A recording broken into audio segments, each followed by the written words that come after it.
अस्सलाम वालेकुम स्टूडेंट्स, दुरूद पाक पढ़ लें। उसके बाद हम अपना आज का लेक्चर स्टार्ट करते हैं।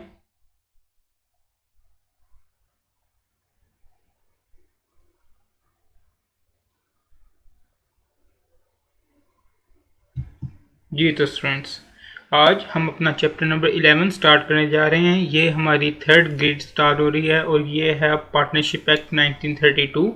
इस पार्टनरशिप एक्ट पे हमारे 3 चैप्टर्स हैं, जिनमें से 12 से 15 मार्क्स का पेपर कंफर्म आएगा और हर बार आता है। तो इन तीनों चैप्टर्स को आपने ध्यान से पढ़ना है और इन तीनों चैप्टर्स का ताल्लुक हमारे लास्ट वाले चैप्टर से है, जो कि एजेंसी वाला चैप्टर है। उसके कंसेप्ट सारे इसमें यूज़ होते हैं। तो हम स्टार्ट करते हैं बगैर किसी ताख़ीर के। सबसे पहले जो हम स्टार्ट करने जा रहे हैं, मैंने आपको बताया चैप्टर नंबर 3 से लेके चैप्टर नंबर 10 तक जो चीज़ें हमने पढ़ी हैं वो था कॉन्ट्रैक्ट एक्ट 1872। हमारे सिलेबस में जितना कॉन्ट्रैक्ट एक्ट 1872 था उतना हम पढ़ चुके हैं। अब हमारे सिलेबस में नेक्स्ट है पार्टनरशिप एक्ट 1932। इसके 3 चैप्टर्स हमारे सिलेबस में शामिल हैं और बिल्कुल ही बेसिक सी चीज़ें हैं, आसान सी। यहाँ पे याद करने वाली भी बहुत सारी चीज़ें आएंगी। कॉन्ट्रैक्ट एक्ट 1872 में तकरीबन सारा ही समझने वाला था। 5 से 10% हम कह सकते हैं कि याद करने वाला था, बाकी सारा जो है वो समझने वाला था। इसमें याद करने वाली चीज़ें भी हैं और समझने वाली चीज़ें भी हैं। तो इन दोनों हवाले से हम इस चैप्टर को देख रहे होंगे। आपने अपने करियर में कई बार अपनी स्टडी के दौरान सुना होगा कि हम कैफ करेंगे, उसके बाद हम फर्म में जाएंगे। तो ये फर्म क्या होती है, यही चीज़ आज हम डिस्कस करेंगे। फर्म क्या होती है, फर्म में क्या हो रहा होता है, कौन लोग फर्म को चला रहे होते हैं, किस तरह से फर्म चल रही होती है। फर्म को पार्टनरशिप फर्म भी कहते हैं और अकेला फर्म भी कह सकते हैं।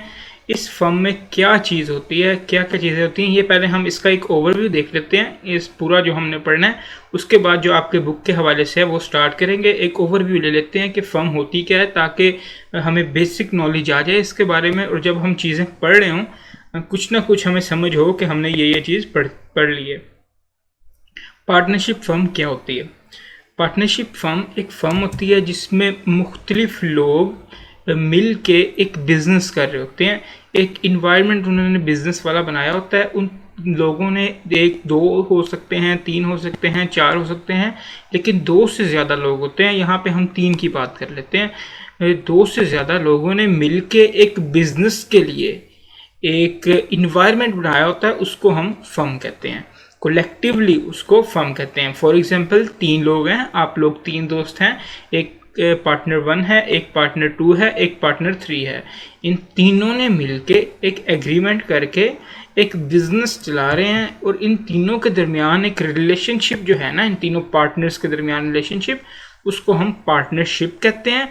और ये जो तीनों पार्टनर्स मिल के एक इन्वायरमेंट बना रहे होते हैं, इसको हम फर्म कहते हैं या पार्टनरशिप फर्म कहते हैं। ये तीनों पार्टनर्स का मकसद क्या होता है? इनका मकसद होता है पैसा कमाना।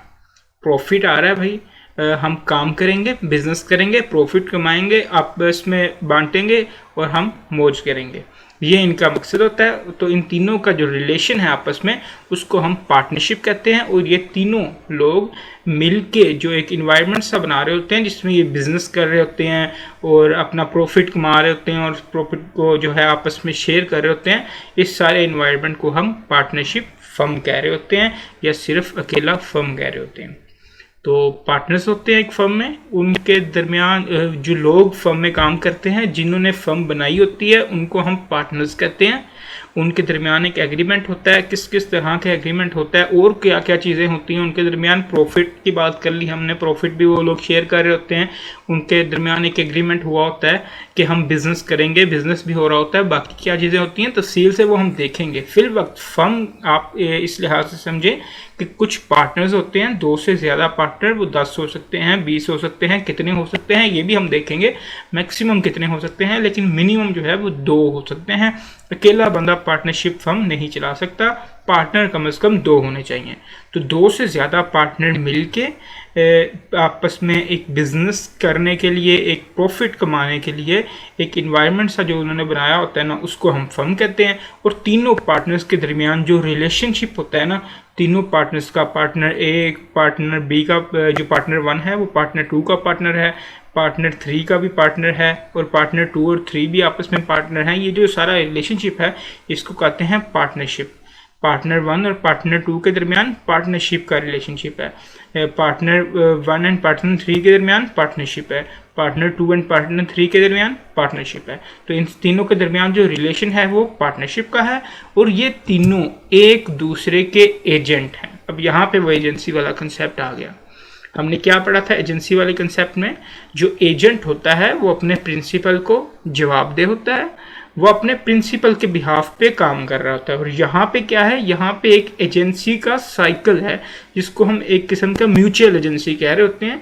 ये सारी चीज़ें हमने तफसील से भी आगे पढ़नी है, लेकिन अभी सिर्फ आपको स्ट्रक्चर समझा रहा हूँ कि ये सारे पार्टनर्स जो हैं ये आपस में एजेंट होते हैं। पार्टनर 1 पार्टनर 2 का एजेंट है, पार्टनर 2 पार्टनर 3 का एजेंट है, पार्टनर 2 पार्टनर 1 का भी एजेंट है, पार्टनर 1 जो है वो पार्टनर 3 का भी एजेंट है, पार्टनर 3 जो है वो पार्टनर 1 का भी एजेंट है।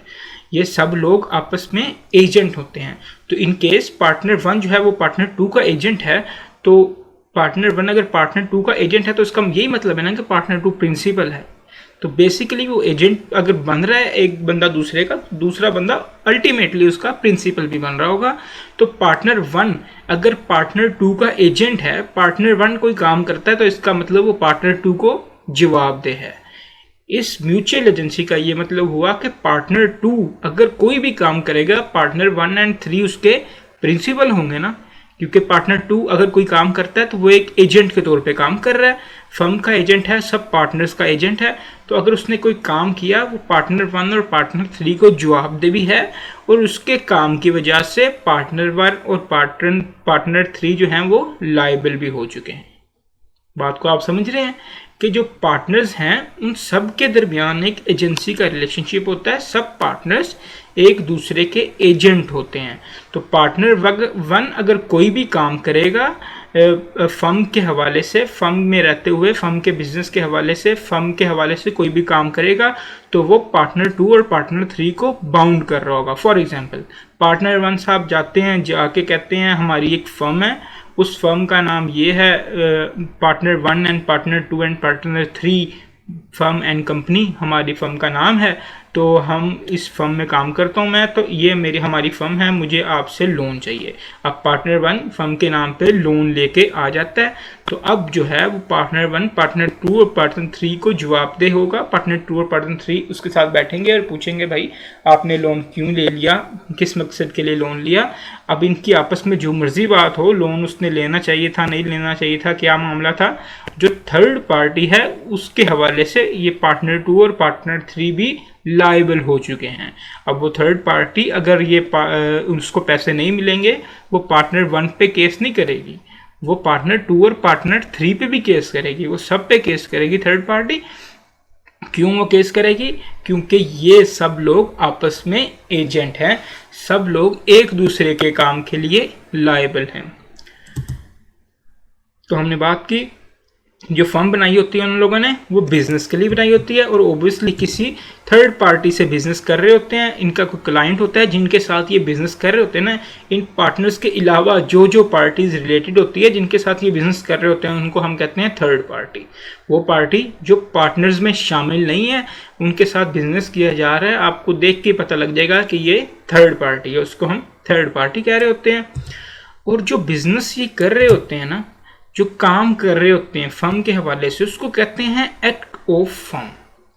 जो फर्म के हवाले से काम कर रहे होते हैं ना उसको हम एक्ट ऑफ फर्म कहते हैं। तो बिजनेस कर रहे होते हैं ना, जो भी कारोबार कर रहे होते हैं। पार्टनर 1, अब जिस तरह मैंने आपको लोन की एग्जांपल दी, ये पार्टनर 1 गया, ये पार्टनर 1 ने जो लोन लिया ना ये एक्ट ऑफ फर्म था। ऐसा एक्ट था जिसने पूरी की पूरी फर्म को, सब पार्टनर्स को लायबल कर दिया, बाउंड कर दिया इस एक्ट की वजह से। ऐसा एक्ट जो सारे के सारे पार्टनर्स को, पूरी की पूरी जो फर्म है उस पूरी की पूरी को बाउंड कर रहा हो, लायबल कर रहा हो, इस तरह का जो एक्ट है उसको एक्ट ऑफ फर्म का नाम दिया जाता है। मसलन फर्म में जो ये काम कर रहे होते हैं ये लोग, इनको हम एक्ट ऑफ फर्म कह रहे होते हैं। नाम से जाहिर हो रहा है एक्ट ऑफ फर्म यानी फर्म का काम। कोई भी काम जो फर्म के हवाले से ये लोग करते हैं उसको एक्ट ऑफ फर्म कहा जाता है। पार्टनर 1 करता है अकेला, पार्टनर 2 करता है, पार्टनर 3 करता है, ये तीनों मिल के करते हैं। जो भी जिस भी तरह करते हैं उसको हम एक्ट ऑफ फर्म कहेंगे। अच्छा, पार्टनर 1 ने अकेले ने काम किया भाई, पार्टनर 2 और पार्टनर 3 तो इसमें शामिल नहीं थे, तो हम इसको एक्ट ऑफ फर्म क्यों कहेंगे? क्योंकि पार्टनर 1 जो है वो पार्टनर 2 और पार्टनर 3 का एजेंट है। एजेंट जो काम करेगा वो प्रिंसिपल को लीगली बाउंड कर देगा। इसका ये मतलब नहीं है कि पार्टनर 1 अपने घर में बेचारा सफाई कर रहा है, झाड़ू दे रहा है, तो हम कहेंगे ये फर्म का काम कर रहा है। बिल्कुल भी ऐसा मतलब नहीं है। फर्म के हवाले से जो वो काम कर रहा होगा उसको हम एक्ट ऑफ फर्म कहेंगे। फर्म के हवाले से किस तरह उसका जो काम है वो उसके बाकी पार्टनर्स को या पूरी फर्म को बाउंड कर रहा होगा, उस तरह का काम एक्ट ऑफ फर्म कहलाएगा। ये एक स्ट्रक्चर था। फर्म क्या होती है, पार्टनर्स क्या होते हैं, जो लोग फर्म में होते हैं जिन्होंने फर्म बनाती है उनको हम पार्टनर्स कहते हैं। उन लोगों के दरमियान जो आपस में रिलेशनशिप होता है उसको हम पार्टनरशिप कहते हैं। और ये सब लोग एक दूसरे के एजेंट होते हैं। जिन लोगों के साथ काम कर रहे होते हैं, जिन लोगों के साथ बिजनेस कर रहे होते हैं, वो लोग पार्टनर नहीं होते, उनको हम थर्ड पार्टी कहते हैं। और इनका जो काम होता है, जो फर्म को पूरी को बाउंड कर रहा होता है, लायबल बना रहा होता है, उसको हम एक्ट ऑफ फर्म कहते हैं। ये बेसिक सी चीज़ें थी। अब हम आते हैं अपनी ICAP स्टडी टेक्स्ट की तरफ, जहाँ पे ये सब चीज़ें एक जो है वो फॉर्मेट में लिखी हुई हैं, एक ऑफिशियल फॉर्मेट में लिखी हुई हैं। इन चीज़ों को हम देखते हैं। जिन जिन चीज़ों के बारे में बात की सब डेफिनेशंस यहाँ पे लिखी हुई हैं। सबसे पहले कहता है जी पार्टनरशिप।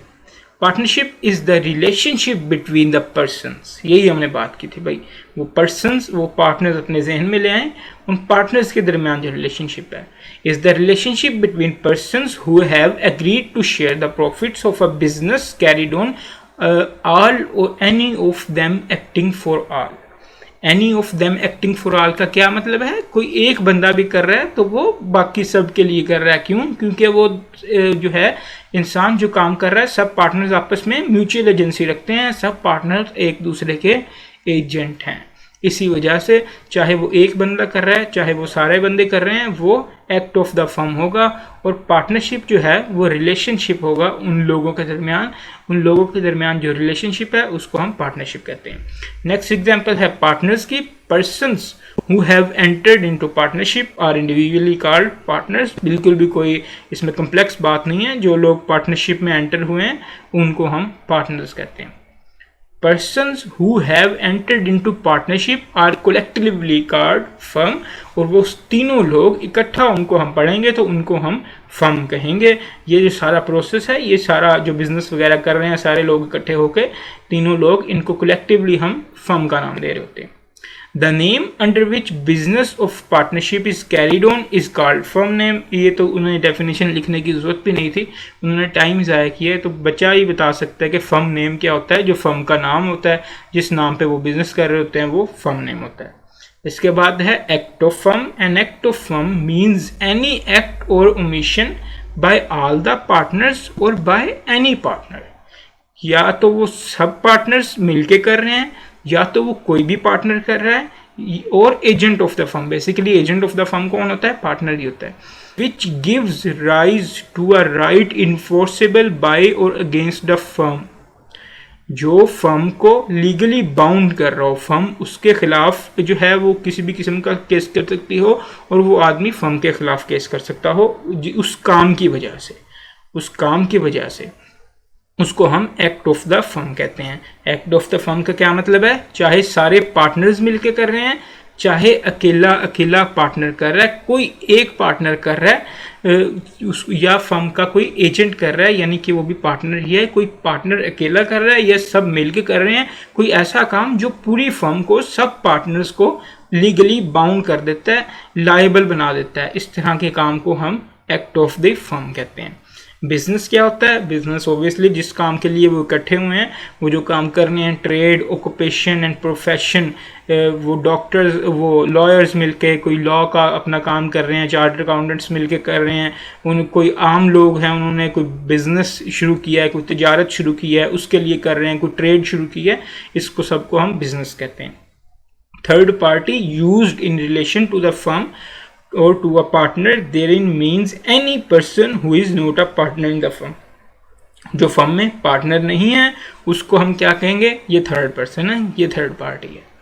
ठीक है, ये बेसिक डेफिनेशन थी। यही जो स्ट्रक्चर है ये हमने पीछे देखा, अब उसकी हमने बेसिक डेफिनेशंस देखी। ये डेफिनेशंस जो हैं ये आपने याद करनी है, इसमें कोई इतनी समझाने वाली चीज़ नहीं है, उनको आप जहन में रख लें। वो पूछ भी सकता है, चांसेस तो इतने ज़्यादा नहीं है, लेकिन फिर भी हमें तैयार रहना चाहिए। मेरे नहीं ख्याल इसको आपको याद करने में कोई 4 से 5 मिनट भी लगेंगे। नेक्स्ट जो है ये हम इसकी एग्जांपल देख लेते हैं, जिससे हमें पता चल रहा हो कि पार्टनरशिप फर्म किस तरह की पूरी काम कर रही है। आफ्ताब, बादल एंड चांद started a business of trading in light bulbs together under a name of solar traders. उन आफ्ताब है, बादल है और चांद है, इन तीनों ने के एक बिजनेस शुरू किया है सोलर ट्रेडर्स के नाम से, जहाँ पे वो लाइट बल्ब्स का कारोबार कर रहे हैं। They decided to share profits equally and the business will be managed by Aftab only। उन्होंने कहा हम सब लोग जो है ना वो प्रॉफिट्स आपस में शेयर करेंगे और बिजनेस कौन मैनेज करेगा, अकेला आफ्ताब मैनेज करेगा।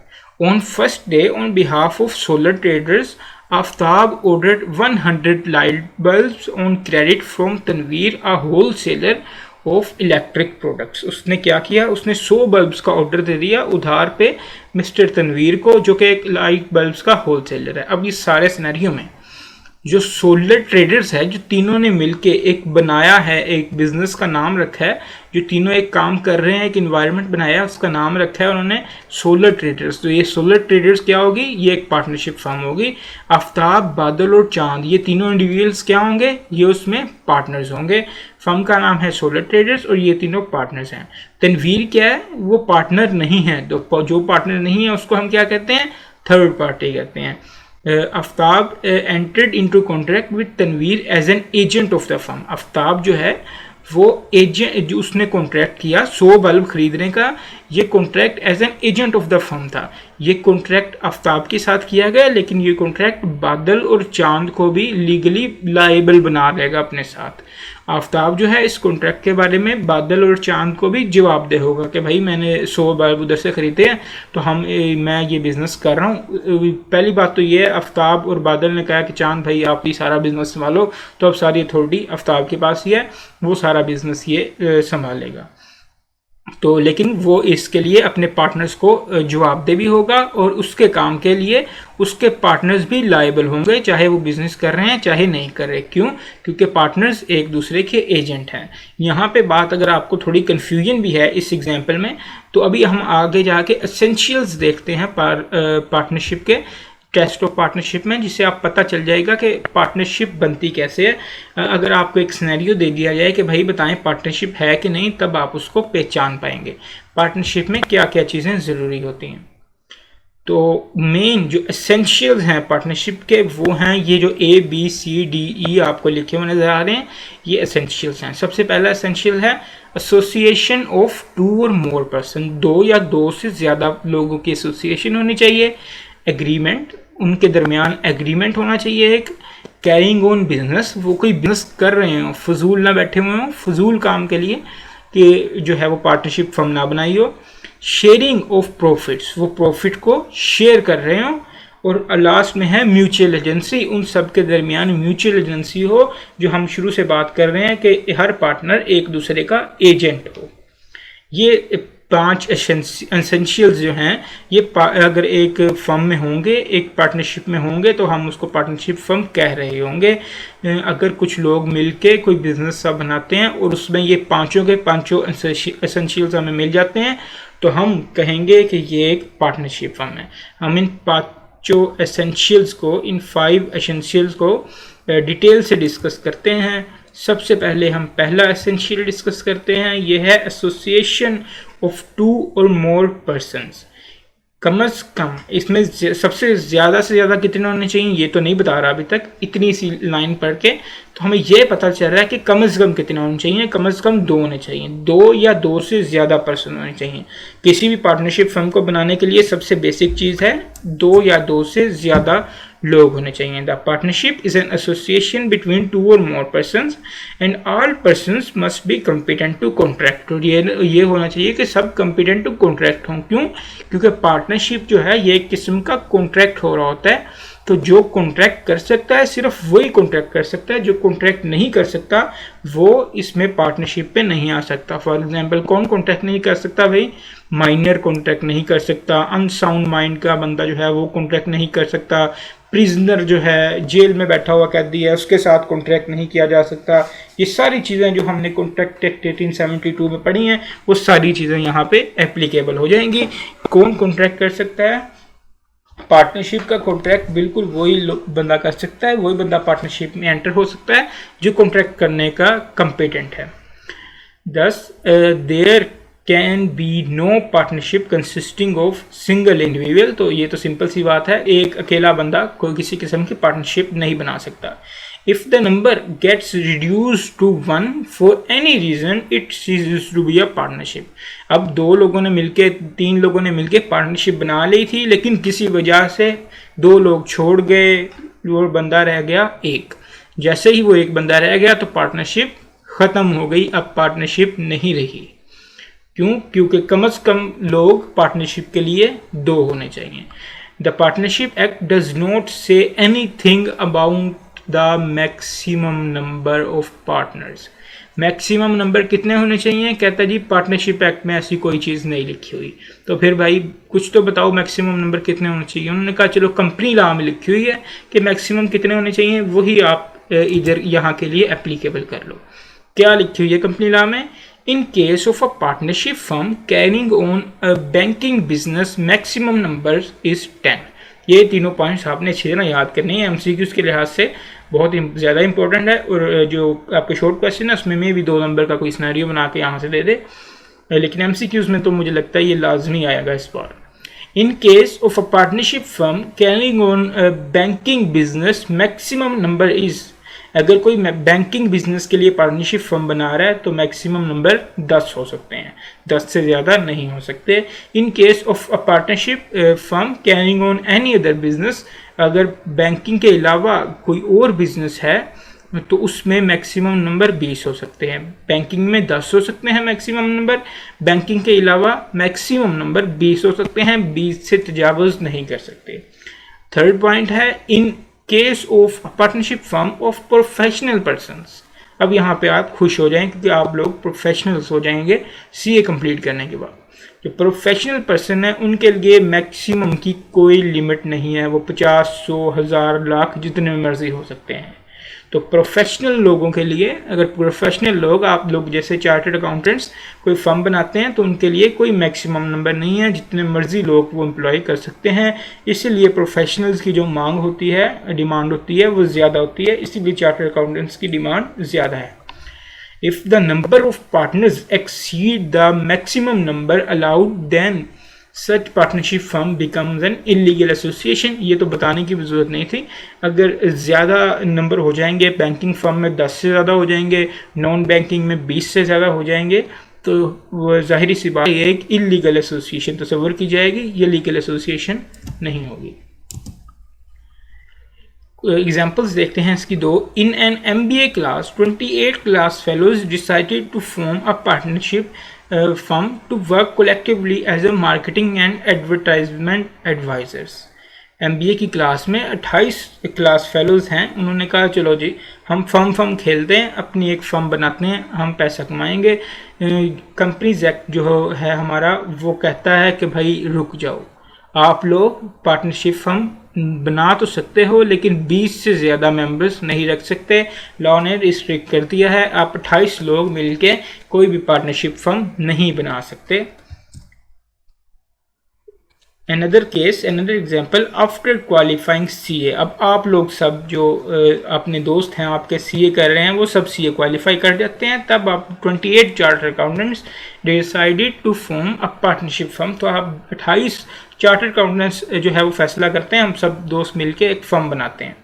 तो such partnership is allowed under the law. तो ये बिल्कुल अलाउ होगी क्योंकि आप लोग प्रोफेशनल्स हैं। प्रोफेशनल में किसी भी किस्म की मैक्सिमम की लिमिट नहीं है। तो दो चीज़ हमने देख ली अब तक कि association of 2 and more persons, partnership में 2 से ज़्यादा लोग होने चाहिए, 2 से कम लोग नहीं हो सकते, और मैक्सिमम कितने लोग हो सकते हैं ये भी हमने देख लिया। तो पहला एसेंशियल ये है पार्टनरशिप का, फर्म बनाने के लिए सबसे पहले तो आपको 2 से ज़्यादा लोग चाहिए। उसके बाद हमें क्या चाहिए, उसके बाद हमें एक एग्रीमेंट चाहिए, हमने एक कॉन्ट्रेक्चुअल एग्रीमेंट करना है। एग्रीमेंट किस तरह से हो सकता है कॉन्ट्रेक्चुअल एग्रीमेंट, ये रिटन भी हो सकता है, ओरल भी हो सकता है और इम्प्लाइड भी हो सकता है। ये तीनों चीज़ें, रिटन क्या होता है, ओरल क्या होता है, इम्प्लाइड क्या होता है, ये तीनों चीज़ें हम पढ़ चुके हैं। अभी थोड़ा सा एग्जाम्पल में इसको दोबारा डिस्कस कर लेंगे। The written agreement is known as partnership deed. जो रिटन में एग्रीमेंट कर ले ना अगर, तो उसको पार्टनरशिप डीड का नाम दिया जाता है। ज़रूरी नहीं है कि रिटन में हो, ज़रूरी नहीं है कि रिटन में हो, लेकिन अगर रिटन में कर लिया जाए तो उसको एक नाम स्पेशल दे देंगे, उसका नाम होगा पार्टनरशिप डीड। इसको आप हाईलाइट करें, आपसे एमसीक्यू के शॉर्ट क्वेश्चन में पूछा जा सकता है कि बताओ पार्टनरशिप डीड क्या होता है, या partnership, what is partnership deed. नीचे 4 ऑप्शन देंगे, 4 मुख्तलिफ डेफिनेशन होंगी, उसमें से आपको एक डेफिनेशन पिक करनी होगी। इस तरह का एमसीक्यूज आपको आ सकता है। तो रिटन भी हो सकता है, ओरल भी हो सकता है, इम्प्लाइड भी हो सकता है जो पार्टनरशिप का एग्रीमेंट है, लेकिन अगर रिटन हो जाएगा तो उसको हम पार्टनरशिप डीड का नाम दे देंगे। इन Pakistan, partnership arises from contracts and not from the status such as joint family business, operation of law, inheritance और succession। आपने जो है वो देखा होगा पुराना जो बादशाहों वाला दौर था, आज भी जो सऊदीया है, इस तरह के अरब ममालिक हैं कुछ जहाँ पे ये बादशाहत वाला सिस्टम चलता है। जब बादशाह जो है वो मर जाता है तो उसके बाद उसका जो बेटा है वो ऑटोमेटिकली बादशाह बन जाता है, गद्दी नशीन हो जाता है। हमारे इस तरह कई पीर फ़कीर भी इस तरह का कोई सिस्टम है। ये पीर साहब जो है वो फोत हो चुके हैं, अब उनका बेटा जो है वो गद्दी नशीन हो गया। ये इस तरह का सिस्टम, इस तरह की रवायात हमारे यहाँ चलती आ रही हैं मुसलमानों और हिंदुओं में। ये बर्रे सगीर में ही है, इसके बाहर नहीं है। जहाँ पे पुराना इस्लाम है वहाँ पे ये चीज़ नहीं है, जहाँ पे शुरू से इस्लाम है। ये हम लोग, हमारे इस तरह के कल्चर जो है वो डेवलप हो गया, क्योंकि बर्रे सगीर में पहले हिंदू रहते थे, उनके साथ हम रहते थे, हम सब लोग भी हिंदू हुआ करते थे, हमारे जो आबाओ अजदाद थे। तो इस तरह के सिस्टम हम में आ चुके हैं। इस तरह ही पीरी फ़कीरी का जो सिस्टम है ये चलता है। इस्लाम में इस तरह का कोई सिस्टम नहीं मानता कि बाप के बाद जो है वो बेटा गद्दी नशीन हो जाएगा। जो अहल है वही लोग जो हैं वो आगे आएंगे। तो यही बिल्कुल सिस्टम यहाँ पे पार्टनरशिप फर्म में है कि कोई भी इस तरह का सिस्टम नहीं हो सकता कि पार्टनर मर गया तो उसका बेटा आके पार्टनर बन जाएगा, बिल्कुल भी नहीं। पार्टनरशिप का बाकायदा एक एग्रीमेंट होता है। अगर उसके बेटे के साथ पार्टनर्स राज़ी हो जाएंगे कि हम इसके साथ एग्रीमेंट कर लेते हैं तो नए सिरे से एग्रीमेंट होगा पार्टनरशिप का। उस बच्चे को, इंसान को, सॉरी बच्चे के साथ तो वैसे ही कॉन्ट्रैक्ट नहीं हो सकता, उस शख्स के साथ, उसके बेटे के साथ जो कि मेजर होगा, ज़ाहिरी बात है मेजर ही होगा तो कॉन्ट्रैक्ट होगा, तो उसके साथ कॉन्ट्रैक्ट करके एक नई पार्टनरशिप जो है वो बना लेंगे। ठीक हो गया। तो ये एक एग्रीमेंट होता है और इसमें ये चीज़ नहीं होती कि जो है वो सक्सेसर को मिल जाएगा, शोहर मर गया तो बीवी अब ऑटोमेटिकली वो जो है वो पार्टनर बन जाएगी। इस तरह का कोई सिस्टम इसमें नहीं होता। A partnership deed usually set out the following। और जो हमें अभी बात की पार्टनरशिप डीड क्या होता है, अगर एग्रीमेंट जो है पार्टनरशिप का लिख के कर लें उसको पार्टनरशिप डीड कह देते हैं। और मोस्टली उसमें क्या चीज़ें लिख रहे होते हैं, फर्म का नाम लिख रहे होते हैं, फर्म कहाँ बिजनेस करेगी वो लिख रहे होते हैं, कोई और जगह जहाँ फर्म बिजनेस कर रही है कोई और जगह इसके अलावा कहीं बिजनेस कर सकती है तो वो लिख देते हैं, कब पार्टनर्स ने फर्म ज्वाइन की वो लिख देते हैं, कितने पार्टनर्स हैं वो लिख देते हैं, उनके नाम, उनके पते, उनके एड्रेसेस लिख देते हैं, कब तक के लिए ये फर्म बनी हुई है ये लिख देते हैं, फर्म का मकसद क्या है, फर्म करती क्या है, जो पार्टनर्स हैं उनके पास क्या क्या हकूक़ हैं, उनका क्या फ़र्ज़ है, जब पार्टनर्स जो है वो पार्टनरशिप में आए हैं उन्होंने कितने कितने पैसे दिए हैं, हर पार्टनर ने कितना कितना जो है वो कैपिटल इन्वेस्ट किया है पार्टनरशिप को बनाने के लिए, फर्म को बनाने के लिए, हर पार्टनर का कितना कितना किरदार रहा है, कब वो पार्टनर्स जो है वो रिटायर हो जाएंगे, कब हमारी पार्टनरशिप फर्म जो है वो ख़त्म हो जाएगी। इस तरह की सारी चीज़ें जो हैं वो अगर पार्टनरशिप डीड लिखें तो उसमें वो चीज़ें लिख दिए करते हैं। अगर तो पार्टनरशिप का जो एग्रीमेंट है वो रिटन या ओरल में हो, फिर तो जो अगर ओरल में हो या इम्प्लाइडली हो, फिर तो इनका क्वेश्चन ही राइज नहीं होता पार्टनरशिप डीड का। पार्टनरशिप डीड आती ही तब है जब रिटन में हो। रिटन में ये चीज़ें मोस्टली वो लिख रहे होते हैं, ये सारी चीज़ें लिखी हुई हैं।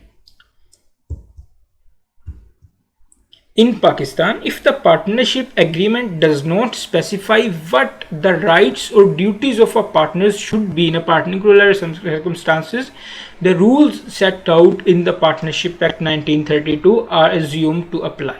वो कहते हैं भाई अब उन्होंने पार्टनरशिप जो एग्रीमेंट किया उसमें किसी तरह की राइट्स एंड ड्यूटीज़ नहीं लिखी। अब हमने देखा अगर वो लिख के एग्रीमेंट करते हैं पार्टनरशिप डीड तो उसमें मोस्टली ये चीज़ें लिखी होती हैं, पार्टनरशिप फर्म का नाम, राइट्स एंड ड्यूटीज़, ये सब कुछ लिखा होता है। अब अगर वो ओरल कर रहे हैं या इम्प्लाइडली कर रहे हैं या रिटन भी कर रहे हैं, उन्होंने ये राइट्स एंड ड्यूटीज़ नहीं लिखी, तो राइट एंड ड्यूटीज़ क्या होंगी? वही राइट एंड ड्यूटीज़ होंगी जो पार्टनरशिप एक्ट 1932 में लिखी हुई हैं, जो बाय डिफ़ॉल्ट लिखी हुई हैं वही राइट्स एंड ड्यूटीज़ को पार्टनर्स फॉलो करेंगे। ये सिंपल सा कंसेप्ट है। इसके हम जो है वो एग्जांपल देखते हैं। Azhar and Babar started a business together and share its profit. Azhar और बाबर ने एक बिजनेस शुरू किया और उन्होंने कहा चलो हम प्रॉफिट शेयर करते हैं। They made a formal agreement titled partnership deed. उन्होंने भाई लिख के एग्रीमेंट किया and included all possible legal clauses to avoid disputes and confusion between them in future.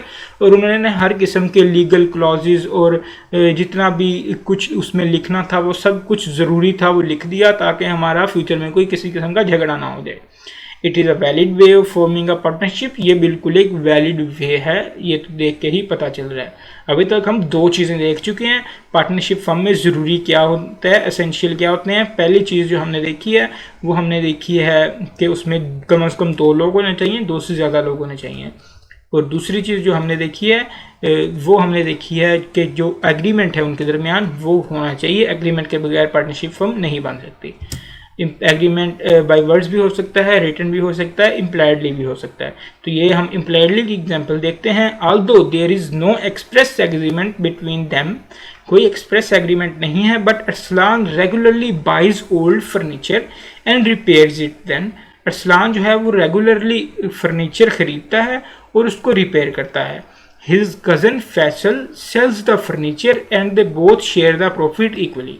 उसका जो कज़न है वो अपने फैसल को सारा फर्नीचर ख़रीद के रिपेयर करके दे देता है, फैसल जो है वो उसको बेच देता है, वो दोनों प्रॉफिट आपस में डिवाइड कर लेते हैं। तो साफ पता चल रहा है सब एसेंशियल्स पूरे हो रहे हैं, उनके दरमियान एक इम्प्लाइड सा एग्रीमेंट भी बन चुका है।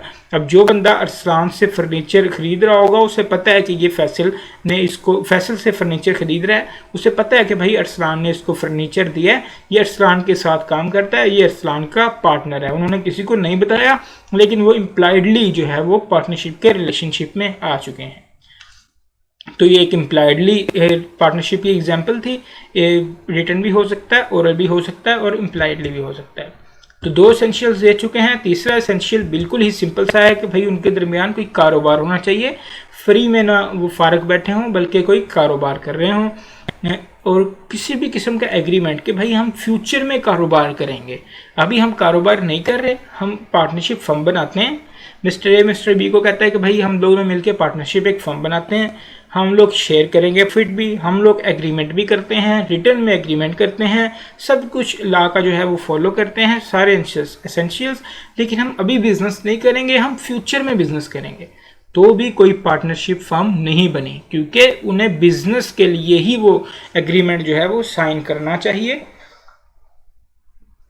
किसी भी किस्म का वादा पार्टनरशिप फर्म नहीं बनाएगा कि हम फ्यूचर में जाके बिजनेस कर रहे होंगे। आज हम ये जगह खरीद के बैठ जाते हैं, फ्यूचर में जाके हम बिजनेस शुरू करेंगे, तब पार्टनरशिप का कोई भी एग्रीमेंट उनके दरमियान नहीं हुआ। पार्टनरशिप जो है वो स्टैंड नहीं करती। जब उन्होंने बिजनेस शुरू करना होगा तब वो एग्रीमेंट करें, तब हम कह सकते हैं कि ये एक पार्टनरशिप फर्म है। और कोई भी चैरिटी वाला काम करने के लिए, भलाई का काम करने के लिए, लोगों की पार्टनरशिप फर्म नहीं बनाई जा सकती। क्यों? क्योंकि जब हम भलाई का काम कर रहे होते हैं तो हमारा मकसद ही बिजनेस करना नहीं होता, हमारा मकसद होता है कि हम लोगों की भलाई का काम करें। तो उसमें नॉन फॉर प्रॉफिट ऑर्गेनाइजेशंस हैं, जिस तरह हमारा शौकत खानम हॉस्पिटल है, इस तरह बहुत सारी नॉन फॉर प्रॉफिट ऑर्गेनाइजेशंस हैं। आई कैप भी जो है वो नॉन फॉर प्रॉफिट ऑर्गेनाइजेशन है, चैरिटी का काम कर रहे होते हैं, लोगों की भलाई के लिए ये लोग काम कर रहे होते हैं। इनका किसी भी किस्म से कभी मकसद ही नहीं रहा होता कि हमने बिजनेस के ज़रिए पैसा कमाना है, कोई प्रॉफिट वगैरह कमाना है, हमने प्रॉफिट शेयर करना है। इस वजह से चैरिटी के काम के लिए भी कोई किसी किस्म की पार्टनरशिप नहीं बनाई जा सकती। और दो चीज़ें हैं जो पार्टनरशिप नहीं बनाई जा सकती, चैरिटी के लिए और दूसरा कि हम फ्यूचर में कारोबार करेंगे, ऐसी पार्टनरशिप फर्म नहीं हो सकती। पार्टनरशिप फर्म जब बना रहे हैं तो इस तीसरा एसेंशियल उसका ये है कि उन्हें बिजनेस कर रहे होना चाहिए। उन्हें चाहिए ये पार्टनरशिप फर्म जो है इसका मकसद हो कि हम कैरी करें एक बिजनेस को। Party must have agreed to carry on a business, उन्हें एग्री करना चाहिए कि हम बिजनेस को कैरी ऑन करेंगे। There is no business to be done, there can be no question of partnership. अगर बिजनेस उन्होंने करना ही नहीं है तो पार्टनरशिप नहीं हो सकती। Business here includes any lawful trade, कोई भी ट्रेड हो सकती है, कोई ऑक्यूपेशन हो सकता है, कोई प्रोफेशन हो सकता है, लॉयर्स हो सकते हैं, चार्टर्ड अकाउंटेंट्स हो सकते हैं। An agreement to carry on business at a future time does not result in partnership unless that time arrives and the business is commenced. तो जब वो टाइम आएगा बिजनेस करने का तब भी पार्टनरशिप फर्म बन रही होगी। अभी आप पार्टनरशिप का इस तरह का कोई एग्रीमेंट नहीं कर सकते कि हम फ्यूचर में जाके बिजनेस करेंगे। If the purpose is to carry on some charitable work it will not be a partnership. और किसी भी किस्म की अवाम की भलाई के लिए, चैरिटी के लिए आप पार्टनरशिप फर्म नहीं बना सकते, क्योंकि उसका मकसद ही बिजनेस करना नहीं होता। इसके हम एग्जाम्पल देखते हैं। Ghaffar and Jabbar purchased a shop, incurred additional expenses to renovate it, contributing the ratio of 50-50 and then leased out the shop on rent which has shared equally by them. उन्होंने क्या किया? उन्होंने एक शॉप ली, उसको रंग शंग किया, रेनोवेट किया, अच्छी तरह से उसको खूबसूरत सा बना के उसे किराए पे दे दिया और दोनों आधा आधा उसमें से हिस्सा ले रहे हैं। क्या ये पार्टनरशिप फर्म है? क्या उन दोनों के दरमियान पार्टनरशिप का जो रिलेशनशिप है वो बन गया है? बिल्कुल नहीं बना, क्योंकि वो बिजनेस तो कर ही नहीं रहे। उन्होंने तो वो रेंट पे दी हुई है, फिक्स उनको रेंट आ रहा है, दोनों रेंट को जो है वो बांट लेते हैं। उन्होंने किसी किस्म का कोई कारोबार शुरू ही नहीं किया। उन्हें हम को ओनर्स कह सकते हैं, पार्टनर्स नहीं कह सकते। ये कोई को ओनरशिप हम उसको कह सकते हैं, बिजनेस को पार्टनरशिप नहीं कह सकते, क्योंकि लाजमी है कि कोई बिजनेस कर रहे हैं। तो 3 एसेंशियल्स हमने देख लिए हैं अब तक।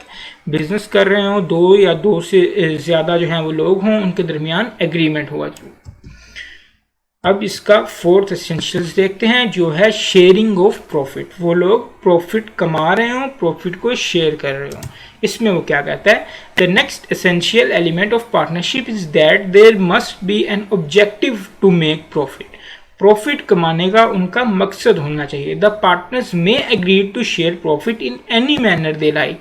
वो ये भी कह सकते हैं अभी पार्टनर ए को 20% प्रॉफिट मिलेगा, पार्टनर जो बी है उसको 10% प्रॉफिट मिलेगा, पार्टनर सी को 70% प्रॉफिट मिलेगा। ये उनकी मर्जी है, जिस मर्जी मैनर में प्रॉफिट को शेयर करें। The sharing of profit is a prima facie evidence and not the conclusive evidence of partnership. जो शेयरिंग ऑफ प्रॉफिट है वो एक प्राइमा फेसी एविडेंस है, वो एक बेसिक एविडेंस है, वो फाइनल एविडेंस नहीं है। मतलब क्या है? मतलब ये है कि कुछ इस तरह के भी लोग हो सकते हैं जिनको प्रॉफिट जा रहा हो लेकिन वो पार्टनर नहीं होते। इस एक लाइन को आप अभी होल्ड करें, इस लाइन का हम स्पेशली अलहदा जो है वो सेक्शन इस जो है वो शेयरिंग ऑफ प्रॉफिट के बाद डिस्कस करते हैं। इस लाइन को आप अभी रोक लें, बाकी हम देखते हैं। Partners may share it equally और इन एनी अदर प्रोपोर्शन। ये तो हम बात कर चुके हैं, चाहे वो इक्वली शेयर करें या किसी भी और प्रोपोर्शन में शेयर करें। Further it is not necessary that the partners should agree to share the loss. लेकिन शेयर ऑफ प्रॉफिट जो है वो एसेंशियल है, लेकिन शेयर ऑफ लॉस एसेंशियल नहीं है। एक पार्टनर आता है, Mister A, Mister B, Mister C जो है वो एक पार्टनरशिप फर्म बनाई है उन दोनों ने, तीनों ने। मिस्टर सी जो है वो पार्टनर है, वो कहता है भाई जितना प्रॉफिट आएगा हम तीनों उसको शेयर करेंगे, लेकिन जो लॉस आएगा ना वो मैं शेयर नहीं करूँगा, वो तुम दोनों शेयर करना। वो मान जाते हैं, तो ये एक वैलिड पार्टनरशिप फर्म होगी और ये एक वैलिड एग्रीमेंट होगा। प्रॉफिट शेयर करना एसेंशियल है, लॉसेस शेयर करना एसेंशियल नहीं है। लॉसेस वो चाहे शेयर करें चाहे ना करें, अगर कोई लॉस आता है तो वो कोई पार्टनर उठाए कोई पार्टनर ना उठाए, वो एग्रीमेंट कर ले कि भाई मैं लॉस शेयर नहीं करूँगा, तो कोई मसला नहीं। It must be noted that even though a partner may not share in losses, लेकिन अगर वो पार्टनर लॉस तो शेयर नहीं कर रहा, लेकिन थर्ड पार्टी के हवाले से वो भी लायबल होगा। क्यों? क्योंकि सब लोग एक दूसरे के एजेंट हैं। अब उन एजेंसी में भी हमने यही बात पढ़ी थी, एजेंट और प्रिंसिपल का आपस में कोई भी चल रहा है, एजेंट ने जो है वो प्रिंसिपल ने जो है वो एजेंट को कहा हुआ है कि भाई आपने इस लिमिट से एक्सीड नहीं करना, वो एक्सीड कर जाता है। अब जिम्मेदारी एजेंट की है, लेकिन थर्ड पार्टी किसको सू कर सकती है? उन दोनों को। बिल्कुल यहीं पे यही केस है, सेम केस यहीं पे है कि तीन पार्टनर्स हैं, तीनों पार्टनर्स ने जो है वो एग्रीमेंट किया है। एक पार्टनर जो है वो लॉस शेयर नहीं करेगा, बाकी दो पार्टनर प्रॉफिट भी शेयर करेंगे, लॉस भी शेयर करेंगे। अब लॉस आ जाता है, अब वो मिस्टर ए मिस्टर बी ने वो शेयर करना है, मिस्टर सी ने शेयर नहीं करना।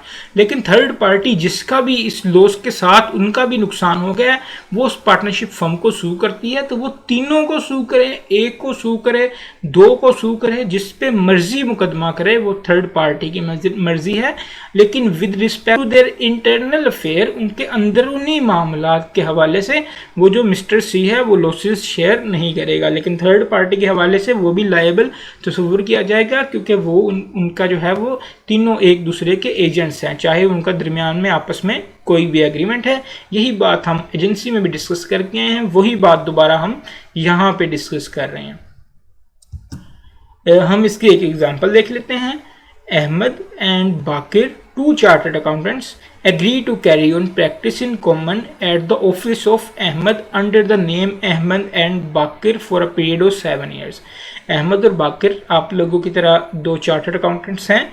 उन दोनों ने मिलकर एक फर्म बनाई, एक ऑफिस के फॉर्म में एक फर्म बनाई। उन्होंने कहा हम दोनों इस पे प्रैक्टिस करेंगे और इसका नाम रख देते हैं अहमद एंड बाकिर फर्म, या Ahmad and Baqir and company. For a period of 7 year, उन्होंने 7 साल के लिए फर्म बनाई है। The terms of agreement entered into between them provided that Bakir should manage the office and supervise the clerical work, that he should draw a fixed allowance of rupees 20,000 per month in lieu of profits. अब वो जो है वो partner जो है वो बन गया है और उसको कहा है कि सारा काम वही करेगा बाकिर जो है, और उसको प्रॉफिट की जगह हर महीने 20,000 पर मंथ मिला करेंगे। It is further agreed that losses if any shall be borne by Ahmad alone, और अगर कोई लॉस होता है तो वो सारा अहमद बियर करेगा, अकेला अहमद बियर करेगा, क्योंकि सारा प्रॉफिट भी जो है वो ले रहा है, सिर्फ 20,000 पर मंथ प्रॉफिट की जगह बाकिर ले रहा है। And after 7 years, Ahmed would be entitled to the office and the all other equipments, and Bakir would not have any right or claim in respect of them. उसने कहा जब हम 7 साल बाद पार्टनरशिप फर्म ख़त्म करेंगे तो सारा कुछ जो है वो अहमद को मिल जाएगा, बाकिर को कुछ भी नहीं मिलेगा। तो यहाँ पे हमने कोई भी बात इस तरह की पढ़ी है जो पार्टनरशिप के ख़िलाफ़ हो। वो दो लोग हैं, उन दोनों ने एग्रीमेंट भी किया है, वो दोनों जो हैं वो बिज़नेस भी करने जा रहे हैं, उन दोनों ने बाकी चीज़ें भी तय कर ली हैं कि एंड पे क्या होगा। लेकिन यहाँ पे बाकिर को जो है वो प्रॉफिट नहीं मिल रहा। प्रॉफिट जो है वो प्राइमा फेसी एविडेंस है। इसका यही मतलब है कि ज़रूरी नहीं है कि पार्टनर जो है वो डायरेक्ट प्रॉफिट से पोर्शन ही ले रहा हो। यहाँ पे पार्टनर क्या है, 20,000 पर मंथ। वो कह रहा है भाई प्रॉफिट आए जो मर्जी आए, मुझे जो है वो फिक्स अलाउंस 20,000 पर मंथ मिलेगा प्रॉफिट की जगह। यही मतलब है प्राइमा फेसी एविडेंस। जो शेयरिंग ऑफ प्रॉफिट है वो प्राइमा फेसी एविडेंस है। हो सकता है कि जो पार्टनर है वो किसी तरह से profit as a percentage direct profit ना ले रहा हो, और बिल्कुल ऐसा भी मुमकिन है कि कुछ लोग प्रॉफिट में से हिस्सा ले रहे हों लेकिन वो पार्टनर्स ना हों। ऐसे कौन कौन से लोग हो सकते हैं वो भी हम अभी देखने जा रहे हैं, पर पहले इस एग्जाम्पल को कम्प्लीटली डिस्कस कर लें कि उन्होंने बिज़नेस भी कर रहे हैं, वो प्रोफेशनल लोग हैं, उन्होंने दो लोगों ने एक मिलके फर्म बनाई है, सारे एसेंशियल्स जो हैं इसमें पूरे हो रहे हैं, तो ये दोनों जो हैं वो पार्टनर्स हैं। इसका जो सोल्यूशन है वो देखते हैं। Yes, Ahmad and Baqar are partners in a partnership firm. Partners are free to agree to any terms as regards sharing of profit. वो शेयरिंग ऑफ प्रॉफिट के हवाले से किसी भी तरह की कोई भी शराइत रख सकते हैं। इतना हिस्सा आपको प्रॉफिट का मिलेगा, इतना हिस्सा आपको जो है वो प्रॉफिट का नहीं मिलेगा, ये बंदा लॉस शेयर करेगा, ये बंदा लॉस शेयर नहीं करेगा। Again, sharing of loss is not necessary for becoming partner. Loss का शेयर करना पार्टनर बनने के लिए लाजमी नहीं है, प्रॉफिट का शेयर करना जो है वो लाजमी है। So also partners may agree that on the dissolution of their partnership all the assets will belong to one partner only। तो वो इस तरह का भी कोई भी एग्रीमेंट कर सकते हैं कि सारे जो जितने भी एसेट्स हैं वो सिर्फ एक पार्टनर को बिलोंग करते हैं। जो हमने चीज़ देखनी है वो मेन हमने इसेंशियल्स जो देखने हैं, 2 या 2 से ज़्यादा लोग होने चाहिए, उन लोगों के दरमियान एग्रीमेंट हो, वो लोग बिजनेस कर रहे हों और वो लोग शेयर कर रहे हो प्रॉफिट को। लॉस को शेयर कर रहे हैं या नहीं कर रहे अलग बात है। प्रॉफिट को किस तरह से शेयर कर रहे हैं, वो फिक्स प्राइस ले रहे हैं। जिस तरह इस एग्जांपल में वो 20,000 फिक्स ले रहा है, वो कह रहा है मुझे परसेंटेज प्रॉफिट की नहीं चाहिए। किस तरह से वो शेयर कर रहे हैं वो भी एक अलग डिस्कशन है। जिस तरह से मर्जी कर रहे हैं बस उन्हें प्रॉफिट शेयर करते होना चाहिए।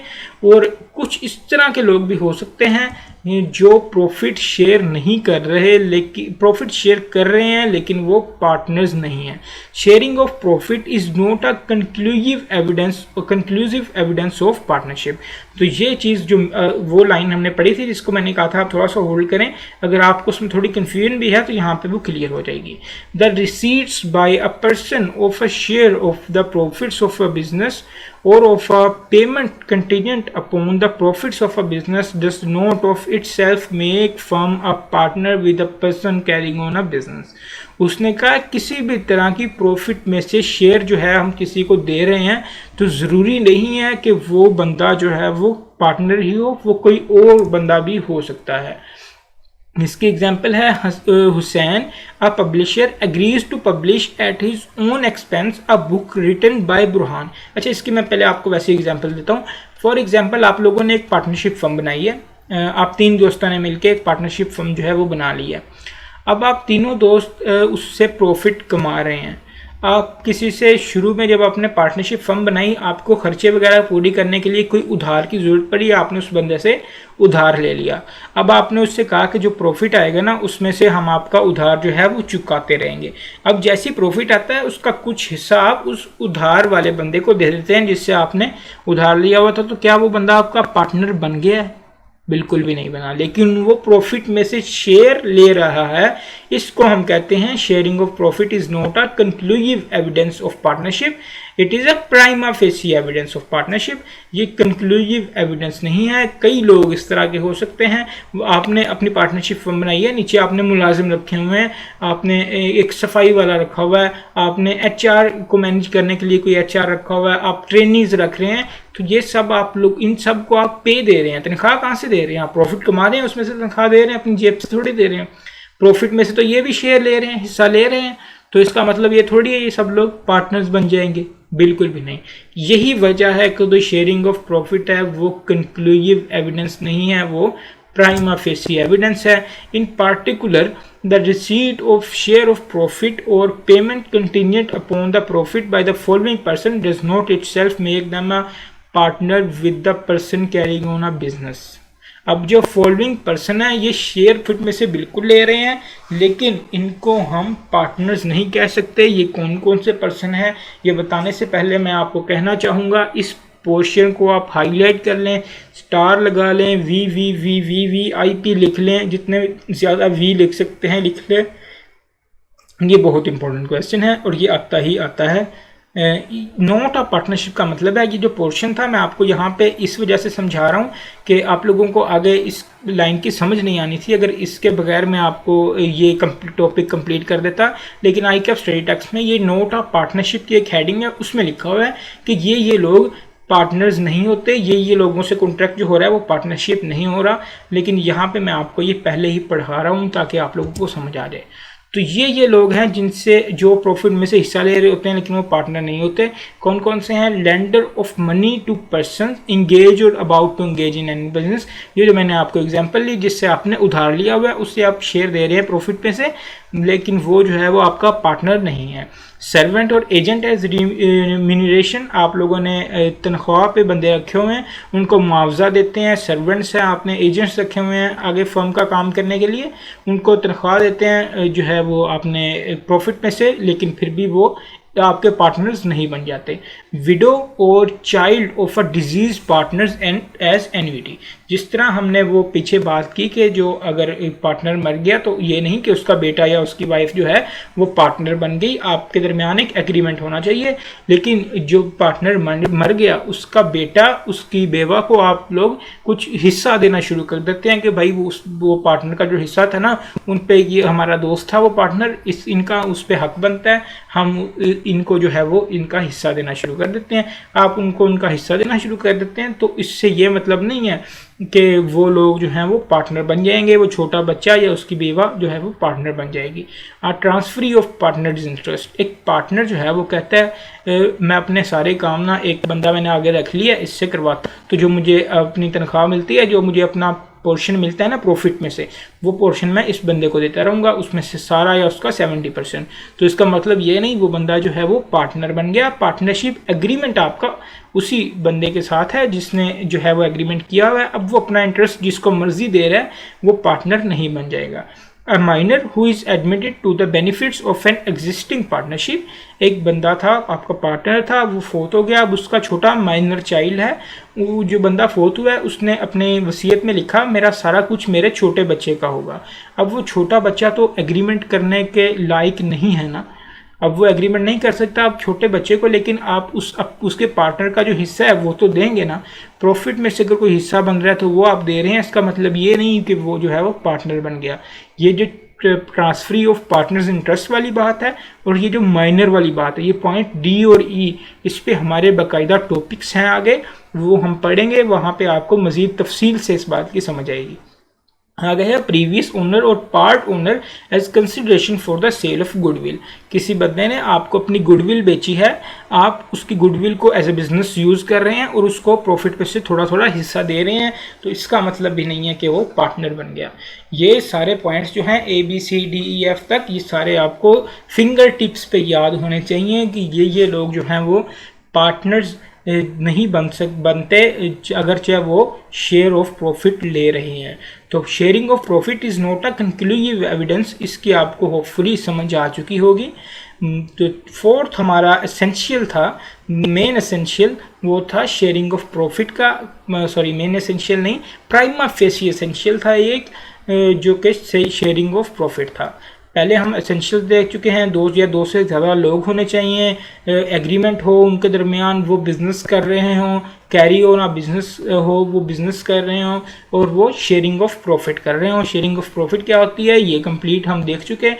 और लास्ट पॉइंट है उनके दरमियान म्यूचुअल एजेंसी हो। इससे पहले हम इसकी एक एग्जांपल जो है वो लिखी हुई है, Moiz Adeeb and Mumtaz were partners in a firm. Moiz Adeeb और मुमताज़ जो हैं वो फर्म में पार्टनर थे। अदीब डाइड, अदीब जो है वो मर गया। Moiz and Mumtaz continued the business and agreed to give 10% share of profit of the business to the widow of Adeeb as annuity. उसने कहा हमारा दोस्त, हमारा पार्टनर मर गया, इसकी बेवा को हम 10% शेयर ऑफ प्रॉफिट देते रहेंगे। Discuss whether Adeeb's widow would be deemed to be partner in the firm, तो क्या वो पार्टनर बना? बिल्कुल नहीं बना। क्यों? क्योंकि according to partnership act 1872 widow of a deceased partner cannot be a partner in case he is getting the part of share of profit of that deceased partner। अगर वो अपने मरे हुए जो है वो पार्टनर हस्बैंड का हिस्सा ले रही है शेयरिंग ऑफ प्रॉफिट से, इसका मतलब ये नहीं कि वो पार्टनर बन गई, उनके दरमियान किसी किस्म का कोई एग्रीमेंट नहीं हुआ, पार्टनर्स के बनने के लिए जो सारे एसेंशियल्स हैं वो पूरे नहीं हो रहे। तो इसीलिए ये जो है ये पार्टनरशिप के अंडर नहीं आता। तो ये चीज़ मेन चीज़ जो आपने शेयरिंग ऑफ प्रॉफिट में देख ली है। अब जो लास्ट एसेंशियल है हमारा वो हम देखते हैं म्यूचुअल एजेंसी के बारे में। There must be exist a mutual agency. उन सब के दरमियान एक म्यूचुअल एजेंसी होनी चाहिए। इसकी हम डिटेल डिस्कशन थोड़ी पहले कर भी चुके हैं कि हर पार्टनर एक दूसरे पार्टनर का एजेंट होता है।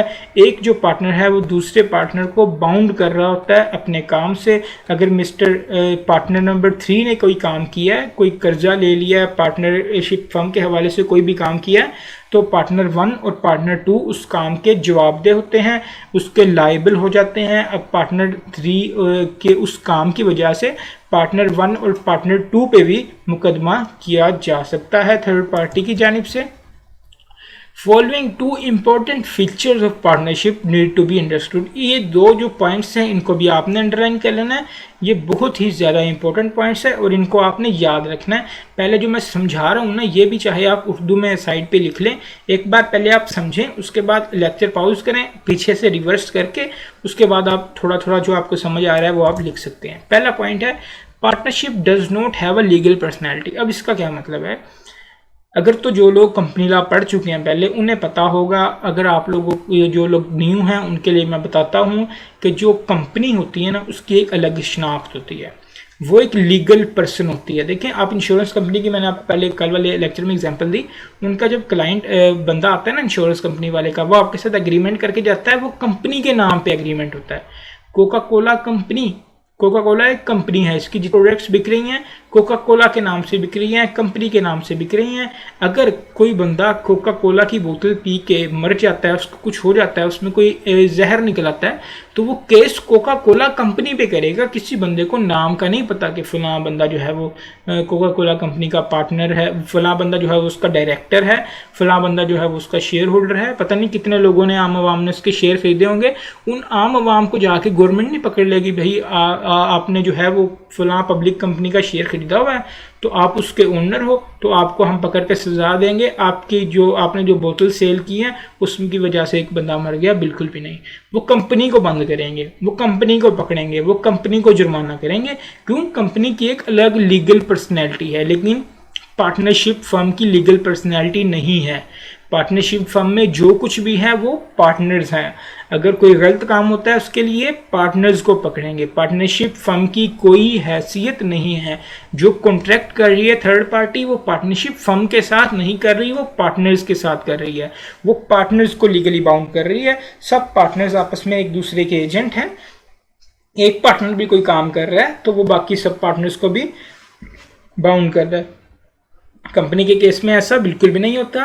कंपनी अगर कोई काम करती है तो उसके लिए कंपनी जवाबदेह होती है। कंपनी के साथ कोई कॉन्ट्रैक्ट, जब कोई कॉन्ट्रैक्ट कर रहा होता है तो वो उसके शेयर होल्डर, उसके डायरेक्टर, उसके सीईओ के साथ नहीं कर रहा होता, वो एक कंपनी के साथ कर रहा होता है। कंपनी की अपनी लाइबिलिटीज़ होती हैं, अपनी उसकी ड्यूटीज़ होती हैं। यहाँ पे पार्टनरशिप फर्म में ऐसा बिल्कुल भी नहीं होता। पार्टनर्स जो हैं हर चीज़ के लिए लाइबल होते हैं। कंपनी में ना जो शेयर होल्डर्स होते हैं, जिनका पैसा लगा होता है, उनकी लिमिटेड लाइबिलिटी होती है। इसका क्या मतलब होता है? लिमिटेड लाइबिलिटी का मतलब होता है कि अगर कंपनी जो है वो दिवालिया हो जाता है, वो डिफ़ॉल्ट कर जाती है, गवर्नमेंट ऑर्डर करती है इस कंपनी को बंद किया जाए, इसके जो कर्जदार हैं, जिन जिन लोगों ने कंपनी से पैसे लेने हैं, वो सब आ जाएँ, हाजिर हो जाएँ। वो हाजिर हो जाते हैं, कंपनी के सारे एसेट्स बेच दिए जाते हैं। कंपनी के जितने शेयर होल्डर्स थे ना, मालिक थे, उनका जो शेयर होते हैं ना, वो उनसे छीन के बेच दिए जाते हैं। उनके जो शेयर्स होते हैं कंपनी में वो छीन के बेच दिए जाते हैं। और सारे जितने भी उनके जो कर्जदार होते हैं ना कंपनी के, जिन्होंने उसका कर्जा लेना होता है, उससे कर्जा लेना होता है अपना, उन्होंने कर्जा दिया हुआ होता है, उससे अपना जो कर्जा दिया हुआ है उसको वापस लेना होता है, तो वो उन सब में पैसों को बांट दिया जाता है। पार्टनरशिप फर्म में क्या होता है? पार्टनरशिप फर्म में जब इस तरह की सिचुएशन हो तब उन कर्जदारों का कर्जा, पहले तो पार्टनरशिप जो फर्म में काम कर रहे थे जितने एसेट है वो बेच दिए, उसके बाद अभी पैसे रह गए तो जो पार्टनर्स हैं उनकी पर्सनल जो प्रॉपर्टी है, पार्टनर का घर है, उसको बेच के पैसे देगा। क्यों? कंपनी में ऐसा नहीं होगा। कंपनी का जो शेयर होल्डर था ना, जिसके पास कंपनी का शेयर था, जो कंपनी का ओनर था, उसके पर्सनल कोई भी किसी किस्म की प्रॉपर्टी जो है वो इसके लिए लायबल नहीं होगी। उसमें क्या होगा? कंपनी के केस में क्या होगा? जो शेयर था उन लोगों का, उन जो शेयर होल्डर्स का जितना जितना हिस्सा था, उस हिस्से के हवाले से ही वो लायबल थे। उन्होंने वो अपना हिस्सा जो है वो गवर्नमेंट को दे दिया, गवर्नमेंट ने बेच दिया। अब कर्जदारों के जितने जितने पैसे उतर गए, अब जो रह गए वो बस रह गए। अब वो लोगों से रिकवर नहीं करेंगे, ये नहीं करेंगे भी इसके शेयर होल्डर ये थे, आप लोग इन बंदों के पैसे दो, इसके डायरेक्टर ये थे, आप लोग इस बंदे के पैसे दो। नहीं, बस काम खत्म। कंपनी के हवाले तक, कंपनी को दिवालिया कर दिया, कंपनी के पास जितना कुछ था सारा खत्म हो चुका। अब कंपनी सिर्फ कंपनी लायबल थी, इसको लिमिटेड लायबिलिटी कहते हैं। लेकिन पार्टनरशिप के केस में लिमिटेड लायबिलिटी नहीं होती, पार्टनर्स की लायबिलिटी अनलिमिटेड होती है। फर्म के अंदर जितना फर्नीचर पड़ा हुआ है वो सारा बेच दिया, अभी भी कर्जदार खड़े हुए हैं, उनके पैसे हमने देने हैं। अब पार्टनर्स की तरफ आ जाएंगे, पार्टनर्स का घर बेच दिया, पार्टनर की गाड़ी बेच दी, पार्टनर का सब कुछ बिक गया। अब वो जो है वो कर्जदारों के पैसे उतार रहे हैं। तो इस तरह से लिमिटेड और अनलिमिटेड लायबिलिटी में फ़र्क होता है। और यही दो बातें लिखी हुई हैं कि जो पार्टनरशिप है उसकी कोई अपनी लीगल पर्सनैलिटी नहीं होती, जबकि जो फर्म है उसकी लीगल पर्सनैलिटी नहीं होती, कंपनी की लीगल पर्सनैलिटी होती है। और इसी तरह से जो पार्टनर्स हैं उनकी लायबिलिटी अनलिमिटेड होती है, लेकिन जो कंपनी है उसकी लिमिटेड लायबिलिटी होती है। ये आप कंपनी लॉ में पढ़ेंगे, वहाँ पे मेन ये जो कंसेप्ट है वो पढ़ाया जाता है। लेकिन यहाँ पे सिर्फ इस हद तक आपने याद रखना है कि पार्टनरशिप फर्म में जो पार्टनर्स हैं उनकी लायबिलिटी लिमिटेड नहीं होती, और पार्टनरशिप जो है उसकी अपनी लीगल पर्सनैलिटी नहीं होती, अपना कोई लीगल स्टेटस नहीं होता। जो कुछ होता है वो सारे पार्टनर्स होते हैं, जो मुकदमा करेगा थर्ड पर्सन वो पार्टनर्स पे करेगा। ये तीन चीज़ें आपने याद रखनी है। हम इस हवाले से एक जो है वो अपना एग्जाम्पल देखते हैं। Ali, Bilal and Chand are partners in a business. Ali, Bilal और चांद जो है वो पार्टनर हैं। Daud an outsider deals with the firm through Ali. Daud एक आउटसाइडर है, थर्ड पार्टी है, उसने अली के साथ कॉन्ट्रैक्ट डील किया, कोई कॉन्ट्रैक्ट किया किसी किस्म का, और अली पार्टनर है तो ऑब्वियसली फर्म के साथ हो गया। As between Ali and Daud, Ali is the principal. Daud ने अली के साथ ये समझ के कॉन्ट्रैक्ट किया भी अली जो है वो पार्टनर है, वो एक प्रिंसिपल है, वो फर्म का मेन बंदा है। और वाकई इस तरह है भी। As between Ali, Bilal and Chand, Ali is also the agent of Bilal and Chand. Bilal और चांद के हवाले से अली एजेंट है। अली उनको जवाब देगा कि मैंने वो इस तरह से कॉन्ट्रैक्ट किया है। और कौन बाउंड होगा इस कॉन्ट्रैक्ट में, लीगली कौन बाउंड होगा, कौन लायबल होगा, तीनों के तीनों partners. Furthermore Ali is accountable to Bilal and Chand because he is agent of Bilal and Chand. Ali, Bilal and Chan are agents and contract is binding on all of them। और इन सब के सब पे जो है ये कॉन्ट्रैक्ट बाइंडिंग होगा, वो सब एक दूसरे के एजेंट हैं। कोई एक एजेंट भी अगर कोई काम करता है, वो बाकी दोनों जितने भी पार्टनर्स होते हैं वो सब उसके लिए प्रिंसिपल बन जाते हैं। वो अपने प्रिंसिपल्स को जवाबदेह होता है, और जो भी उसने काम किया उस हवाले से उसके प्रिंसिपल भी बाउंड हो जाते हैं, लीगली लायबल हो जाते हैं। ये मेन एसेंशियल्स थे। अब यहाँ तक आप थोड़ा सांस लें, पॉज कर लें इसको, वीडियो को, पानी वगैरह पी लें और पीछे से सब चीज़ों को देख लें। एसेंशियल्स की आपको अच्छे से समझ आती है। किसी चीज़ की समझ नहीं आती तो आप मुझे मैसेज करके जो है वो पूछ सकते हैं, किसी भी किस्म का कोई क्वेश्चन आप मुझसे कर सकते हैं। तो ये सब कुछ आप एक बार पढ़ लें। ये हमारे एसेंशियल थे। यहाँ तक हमें इतना वाज़ेह होना चाहिए कि कोई केस देख के हम ये बता सकें कि ये पार्टनरशिप फर्म है कि नहीं है। उनमें 2 या 2 से ज़्यादा लोग हैं, वो बिज़नेस कर रहे हैं, शेयरिंग ऑफ प्रॉफिट हो रही है। शेयरिंग ऑफ प्रॉफिट किस तरह से, प्राइमा फेसी एविडेंस है, उनके दरमियान म्यूचुअल एजेंसी जो है वो एग्जिस्ट करती है उनकी, तो ओब्वियसली उनकी लाइबिलिटी जो है वो अनलिमिटेड होगी, लिमिटेड नहीं होगी। और पार्टनरशिप फर्म का कोई अपना स्टेटस नहीं होता, स्टेटस पार्टनर्स का होता है। ये चीज़ें आप पढ़ लें। नेक्स्ट जिस टॉपिक पे हम चलते हैं वो है note of partnership. In cases में पार्टनरशिप नहीं होती। कौन कौन से केसेस हैं जिसमें पार्टनरशिप नहीं होती? पहला है जी ज्वाइंट और common interest in the property. अब वही जो हमने एग्जांपल देखी थी रेंट वाली, हम 2 लोगों ने मिलके एक जो है वो मकान किराए पे दे दिया, 2 लोगों ने मिलकर उसको ख़रीदा था, उसको किराए पे दे दिया है। तो अब क्या वो उसमें उन दोनों का इंटरेस्ट तो है, लेकिन क्या वो पार्टनरशिप है? बिल्कुल भी नहीं है। क्यों? एसेंशियली पूरे नहीं हो रहे, कोई एग्रीमेंट नहीं है, कोई बिजनेस कैरी ऑन नहीं हो रहा। तो इसकी वजह से हम इसको को ओनरशिप तो कह सकते हैं, इसको जो है वो पार्टनरशिप नहीं कह सकते। बिल्कुल यही एग्जाम्पल लिखी हुई है कि ज्वाइंट और कॉमन इंटरेस्ट हो सकता है प्रॉपर्टी में। Sharing of profit or gross return arising from the property by persons holding a joint or common interest in that property does not itself make such persons partners। तो वो उस तरह के लोगों को जिनका कॉमन इंटरेस्ट है प्रॉपर्टी में, तो उनको पार्टनर नहीं बना देती। पार्टनर के लिए उसके एसेंशियल्स पूरे होने चाहिए। कैरी ऑन बिजनेस कर रहे हों, प्रॉफिट शेयर कर रहे हों, बिजनेस को कैरी ऑन कर रहे हों, एग्रीमेंट हुआ उनके दरमियान पार्टनरशिप का, तब जाके वो पार्टनर बन रहे होते हैं। बिल्कुल वही एग्जांपल है, Arsalan and Noman are the co-owners of a house and let it to be paying guest, उसको उन्होंने पेइंग गेस्ट रख लिया, किराए पे दे दिया, दोनों उसके जो है वो मालिक हैं। They divide the rent between them, वो दोनों जो है वो रेंट को डिवाइड कर लेते हैं, आपस में तकसीम कर लेते हैं। There is no business being carrying on, वो कोई बिजनेस नहीं कर रहे, एक फिक्स अमाउंट ले रहे हैं घर को किराए पे दे के, therefore they are not partners, वो पार्टनर्स नहीं है, पार्टनरशिप के एसेंशियल्स पूरे नहीं हो रहे। हम अभी को-ओनरशिप और पार्टनरशिप जो है इसके दरमियान डिफरेंस देखते हैं ताकि चीज़ें आपको मज़ीद वाज़ेह हो जाएँ। आपका ICAP स्टडी टेक्स्ट का ये पेज नंबर भी शो हो रहा है 165 गालिबन, ये आप ओपन करें, इसमें देखें। सबसे पहला डिफरेंस है फॉर्मेशन का। It is created by an agreement alone, जो पार्टनरशिप फर्म है वो एग्रीमेंट के ज़रिए तामीर की जाती है। Co-ownership is not necessary as a result of agreement, co-ownership में कोई एग्रीमेंट ज़रूरी नहीं है। पार्टनरशिप के हमने एसेंशियल में देखा है एग्रीमेंट होता है, पार्टनरशिप के हमने एसेंशियल में देखा बिजनेस होता है, को ओनरशिप में कोई बिजनेस ज़रूरी नहीं है। पार्टनरशिप के एग्रीमेंट में हमने मिनिमम नंबर भी देखा ऑफ पार्टनर्स भी देखा, मैक्सिमम नंबर ऑफ पार्टनर भी देखा, मिनिमम इतने हो सकते हैं, मैक्सिमम इतने हो सकते हैं।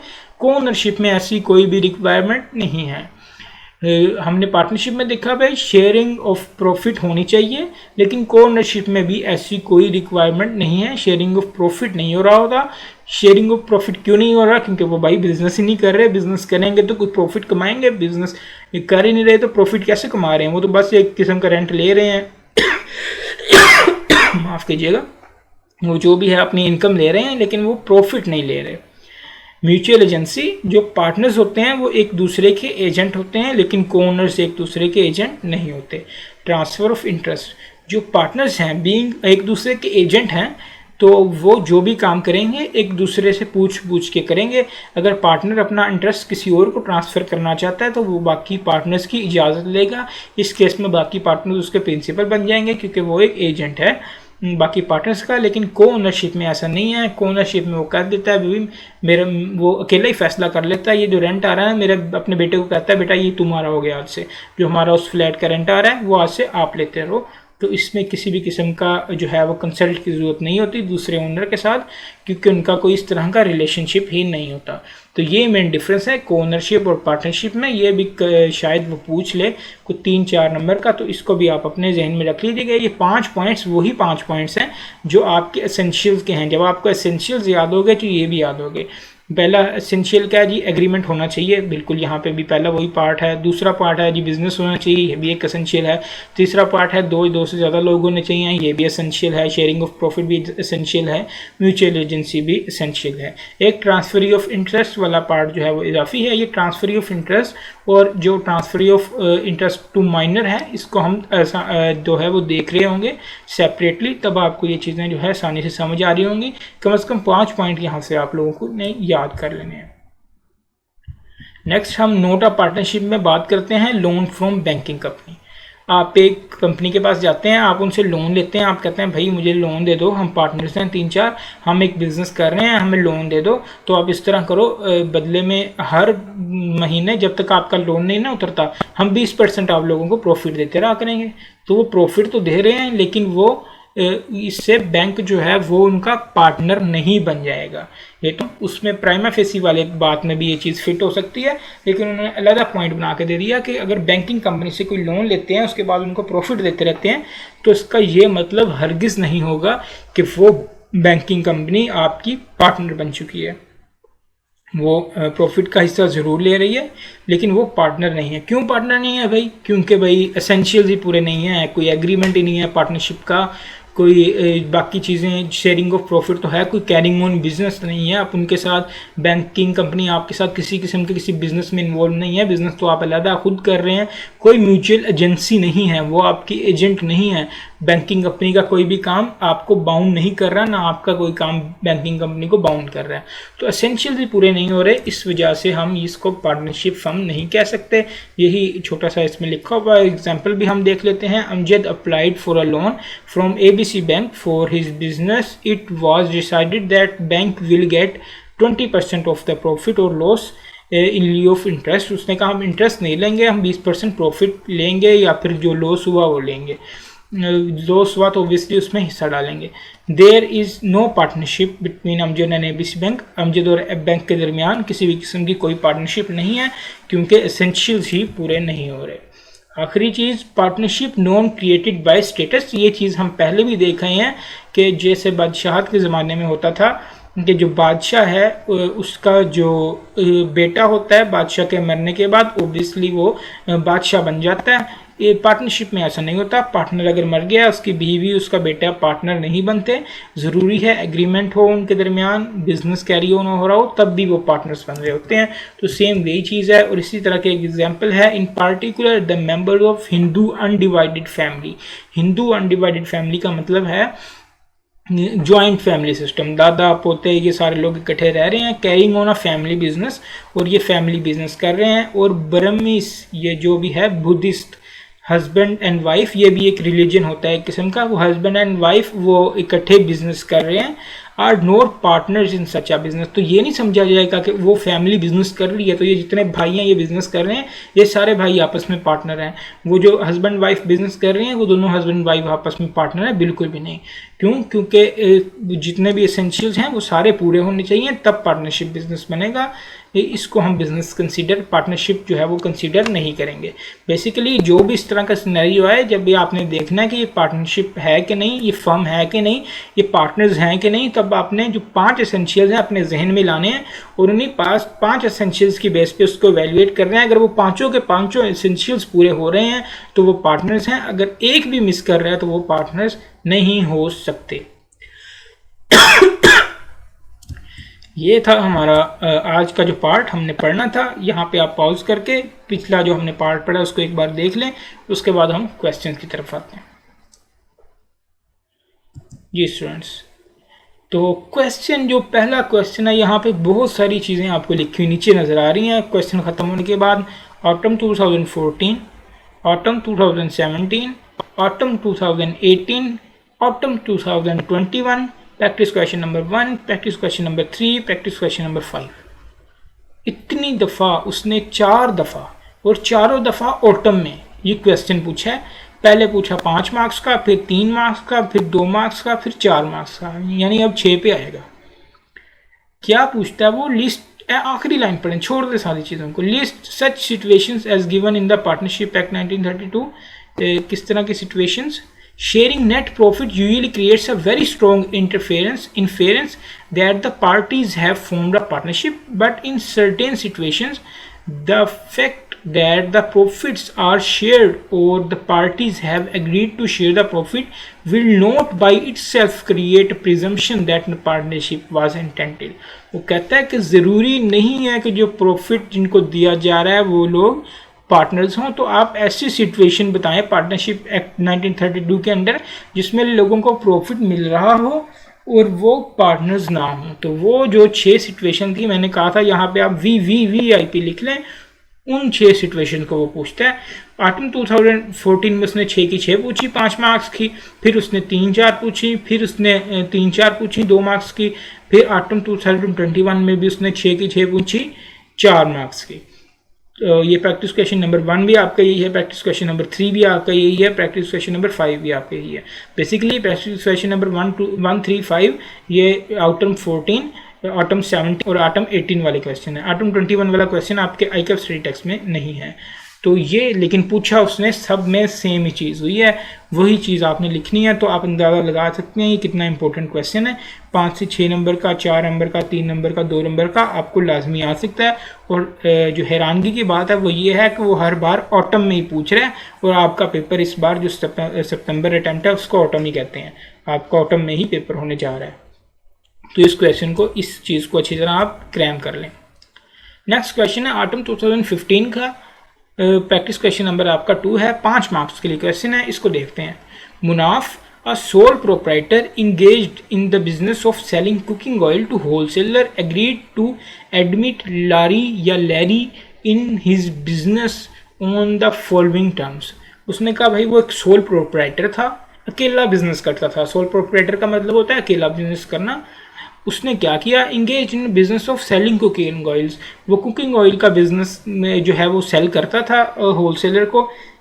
उसने लैरी को जो है ना वो अपने बिजनेस में इन्वॉल्व कर लिया। किस तरह से, Larry shall not bring any capital and shall not be liable for any loss of the firm. उसने कहा भाई लैरी आप मेरे बिजनेस में आ जाओ, लेकिन आप किसी भी किस्म का कोई पैसे देने की ज़रूरत नहीं है बिज़नेस में आने के लिए, ना ही आपको किसी किस्म के लॉस में जो है वो शामिल किया जाएगा। कोई लॉस आया तो आप बियर नहीं करेंगे। However, he shall be entitled to receive 100,000 on introducing any new client to the business, share 40% of profits and have the right to exercise all powers of partners in the firm। उसने कहा आप ना 1.5 लाख रुपए का कोई client business में लेके आओ, शेयर 40% ऑफ प्रॉफिट्स, आपको शेयर मिलेगा 40% profit, and have right to exercise all power of partners ना फर्म, और जो फर्म का पार्टनर के जितने राइट्स होते हैं वो सारे आप मिल जाएंगे। Analyse the above situation and advise whether a partnership is constituted between Munaf and Larry under the provision of partnership act. इसमें बेसिक चीज़ें क्या है, पहले तो उसने कहा भी आपने कोई कैपिटल नहीं लाना। क्या पार्टनरशिप फॉर्म करने के लिए कोई शर्त होती है कैपिटल लाना? बिल्कुल भी नहीं होती। हमने तो सिर्फ 5 शर्तें पढ़ी हैं, 2 या 2 से ज़्यादा लोग हों, दूसरा है उनके दरमियान एक एग्रीमेंट हुआ हो। बिल्कुल यहाँ पे 2 से ज़्यादा लोग हैं, एग्रीमेंट भी उनके दरमियान नज़र आ रहा है। उसने लैरी के साथ एग्रीमेंट किया, एग्रीड टू लिमिट, तीसरी लाइन में आपके लिखा हुआ है। 2 शर्तें होगी। तीसरी जी वो प्रॉफिट शेयर कर रहा हो, यहाँ पे प्रॉफिट है, हाँ जी उसने कहा जी 40% शेयर ऑफ प्रॉफिट आपको मिल जाएगा। अगली शर्त क्या थी जी, वो थी कैरिंग ऑन बिजनेस, बिजनेस तो ये कर ही रहा है, ये तो नज़र आ रहा है कुकिंग ऑयल बेच रहा है। और लास्ट है म्यूचुअल एजेंसी, इससे म्यूचुअल एजेंसी बन जाएगी। जैसे ही 40% बिजनेस मिल जाएगा तो वो फर्म की बिहाफ पे काम कर रहा है, तो ओब्वियसली जो भी वो काम करेगा उसके लिए फर्म जो है वो लायबल हो जाएगी। तो ये चीज़ें तो बज़ाहिर तो हमें लग रहा है कि ये एक पार्टनरशिप बनती है। अब आंसर में वो क्या कहता है, in determining whether Munaf and Larry constitutes a partnership agreed shall be had to be real relation between the parties as shown all the relevant facts taken together। The essentials of partnership are there should be a relationship by agreement होना चाहिए, 2 and more person, 2 से ज़्यादा लोग होना चाहिए। There should run a business with an intention of sharing of profit, business होना चाहिए, sharing of profit की intention होनी चाहिए। The business should be run by all or any of them or acting for all। या तो उनमें से कोई एक बिजनेस कर रहा हो या सभी बिजनेस कर रहे हो। ये शर्तें हैं जी, ये शर्तें सारी की सारी बिल्कुल पूरी हो रही हैं। The Partnership Act does not require a partner must contribute money or capital। Partnership act में हमें कहीं नहीं पढ़ा कि पार्टनर बनने के लिए आपको पैसे देने पड़ते हैं या कैपिटल देना पड़ता है। Similarly, the partners may also agreed that any of them shall not be liable for losses। और ये भी हो सकता है कि कोई पार्टनर कहे कि भी मैं लॉसेस में हिस्सा नहीं लूँगा, जैसा कि इस केस में हुआ। Thus, in the presence of the above essentials and facts that Larry is entitled to exercise all power of partners, Munaf and Larry are said to be constituted as a partnership। तो ये दोनों partner तस्वर किए जाएंगे।